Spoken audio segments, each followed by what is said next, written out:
Se você não quer errar na hora de construir, então você chegou no vídeo certo. Eu vou contar hoje pra você os 7 erros que fazem a sua obra sair muito mais cara, então presta atenção. Pra quem ainda não me conhece, me chamo Vanessa e eu trabalho no ramo já tem algum tempo, sou estudante de engenharia civil.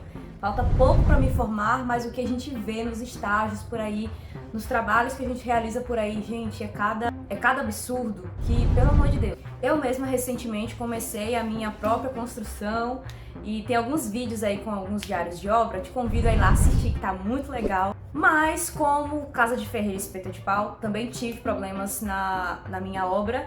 Infelizmente, alguns deles aqui eu listei pra vocês e a gente vai falar mais sobre isso. Então vamos logo pra primeira dica. A primeira dica, ela é a mais óbvia de todas, mas não tem muito pra onde fugir, que é você não ter um projeto ou não seguir o projeto. O que aconteceu comigo na minha obra? Eu tinha um projeto extremamente detalhado, da forma que a gente queria. Tinha um mestre e tinha o pedreiro. Acredito eu que os dois, prefiro acreditar que os dois não tinham experiência suficiente, mas eu precisei fazer uma viagem, eu fiquei mais ou menos um mês fora. E quando eu voltei da minha viagem, eu percebi que elementos estruturais fundamentais para o design arquitetônico do projeto não foram feitos. Por exemplo, na fachada da casa teria uma viga em L que faria um contorno muito bonito na janela, porém, quando a gente chegou na obra já em estado avançado, o pedreiro simplesmente disse que acha que aquilo ali não ficaria muito legal e ele não fez a fundação e não daria mais para fazer. Mas a verdade é que a gente consegue sim dar um jeito nisso futuramente. Não estou mais com esse pedreiro, na verdade eu até pausei a obra, vou até fazer um vídeo explicando melhor sobre isso. Mas era uma dor de cabeça que eu não precisaria ter se eu ficasse de olho, se eu colocasse um mestre ali realmente experiente para seguir à risca aquele projeto, porque não basta só ter o projeto.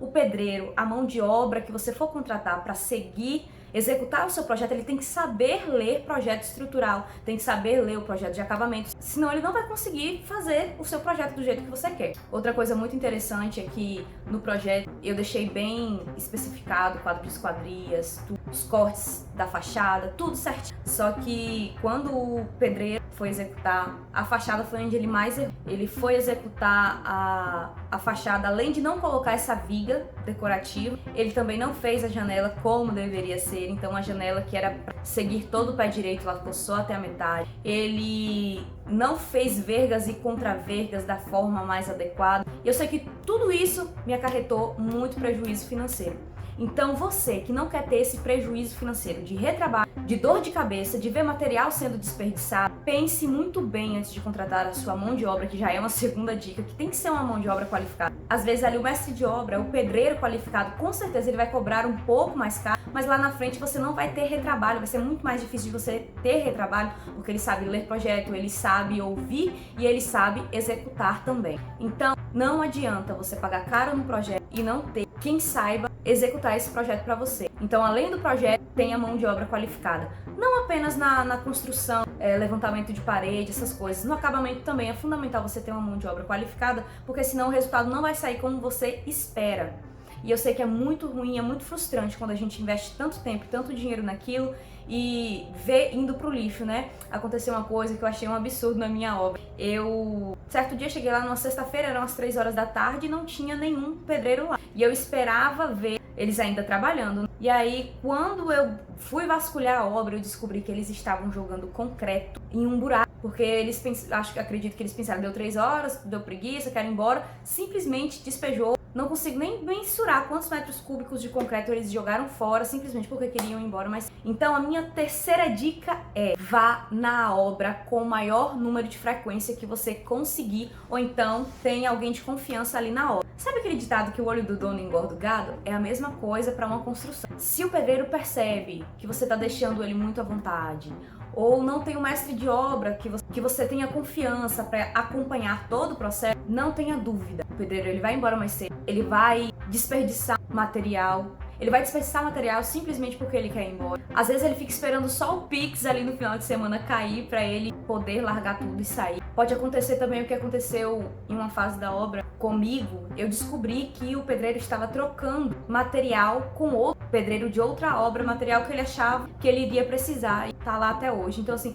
esse tipo de coisa para ser evitada é lesiva. você está na obra, ela existe, é alguém de confiança ali para estar olhando, para estar coordenando tudo. Eu, infelizmente, por trabalhar muito, estar estudando muito, eu não consegui acompanhar de perto. E foi esse um dos principais motivos que me fez pausar a obra, porque realmente quando eu voltar, eu quero realmente assim acompanhar de perto e ter uma pessoa de confiança a todo momento com eles para evitar esse tipo de desperdício e de prejuízo, porque muita coisa vai precisar ser refeita e muito material foi jogado no lixo, literalmente. Bom, então a gente já viu aí seguir o projeto à risca para te dar mais segurança, para te dar mais economia, mão de obra qualificada para todos os processos da sua construção, seja o levantamento de parede, seja assentamento de piso, seja a parte elétrica, hidráulica, tenha um profissional qualificado para isso. E terceiro, acompanhar sempre de perto a sua obra, seja você, seja um mestre de sua confiança. E aí vem a quarta valiosa dica, que é você fazer absolutamente contrato de tudo, de tudo. Infelizmente nessa área a gente tem que ter um pouco de malícia nesse sentido, porque às vezes você compra uma grande quantidade de material e esse material atrasa muito, ou se não atrasa muito, não chega, ou não chega tudo que você comprou. Enfim, você deve ter essa preocupação de fazer contrato, tanto com seus pedreiros, com seu mestre, com a casa de material de construção, com qualquer profissional que você contratar, enfim. Se você estiver trabalhando com construtora, principalmente você tem que ter o contrato de tudo, você tem que ter recibos de tudo, você tem que ter provas de tudo, porque só assim lá na frente você não vai ter problemas mesmo com nada. E mesmo assim, tendo o contrato de tudo, ainda corre o risco de acontecer alguma situação chata. Então, seja precavido, tenha contrato de tudo, recibo de tudo e print de tudo que você puder. A quinta dica, eu confesso que apesar de conviver com isso em construção já há algum tempo, através de estágios da faculdade, da escola técnica, eu confesso que eu fui muito inocente nessa área e as pessoas ao meu redor, familiares ao meu redor também, que é achar que não vai ter imprevisto. Toda obra vai ter imprevisto. A gente achava que o nosso terreno era plano, que ia precisar de pouca terraplanagem e acabou que no final precisou de muito aterro. Tivemos um imprevisto lá com o pedreiro que estava desperdiçando material, tivemos imprevistos com as vergas e contravergas que precisarão ser refeitas, tivemos contratempo com a estrutura do telhado que também precisará ser refeita porque ele não seguiu corretamente. Então sempre vai haver imprevisto. Espero que na obra de vocês não sejam imprevistos assim tão grandes, mas sempre vai haver um imprevisto, então se prepare para ela. Reserve ali mais ou menos uns 10, 15% do valor que você vai investir naquele momento, para que você não seja pego desprevenido. É um cano que falta, é um impermeabilizante que não deu. E querer economizar nesses elementos não funciona, não é uma boa escolha. Então é melhor você já ir preparado, porque vai ter imprevisto mais cedo ou mais tarde. A minha sexta e penúltima dica é ignorar elementos estruturais, ignorar elementos que são essenciais para sua construção. Por exemplo, quando eu fui questionar o pedreiro sobre o porquê ele não fez as vergas e contravergas como estavam no projeto, da forma que eu havia falado para ele. Ele falou porque aquele jeito que ele fez era mais econômico. Eu vou ver se eu encontro uma foto e deixo pra você. Se eu não deixar a foto foi porque eu não achei mesmo. Mas ele falou, porque é mais econômico, é porque assim é melhor, eu sempre fiz assim, nunca deu problema. A verdade é que o pedreiro termina a obra ali, lógico que naquele momento não vai ter problema e ele some e ele nunca mais vê o cliente. Mas ignorar vergas e contravergas, por exemplo, ignorar a etapa de impermeabilização vai gerar problemas terríveis lá na frente. É infiltração, é tintura descascando, é o piso que... é o revestimento de parede que não fica, que não adere por causa da umidade, é a parede rachando, é a janela trincando na lateral, pela falta de verga e contraverga, enfim, muitos problemas podem acontecer pela falta desses elementos. Então, não ignore esses elementos, não queira economizar no impermeabilizante, não queira economizar no aditivo que vai ali no reboco para te dar mais segurança contra a umidade. Então, economizar nesses itens não é uma boa escolha. E por último, eu deixo aqui essa dica que também eu sei que vale muito a pena. Ela pode parecer contraditória porque eu tô falando de erros que acabam saindo muito caro depois, mas vocês vão entender. Que é economizar muito no acabamento da sua casa. A gente sabe que casa é sonho e sonho a gente não negocia. Então se você sonha em ter um porcelanato amadeirado lindo na sua casa e você vai tentar economizar com uma cerâmica que não tem o mesmo estilo, que não vai te trazer aquela satisfação que você gostaria de ter, então não vale a pena fazer essa troca. Há elementos que não valem a pena ser trocados. Lógico, se você quer uma cozinha toda branca, você pode escolher ali um revestimento mais barato, porque a diferença não vai ser tanta. Lógico que você pode trocar alguma marca de tinta, alguma porta, algum outro acabamento que você queira fazer, mas naquilo que for muito importante para você e inegociável, não negocie.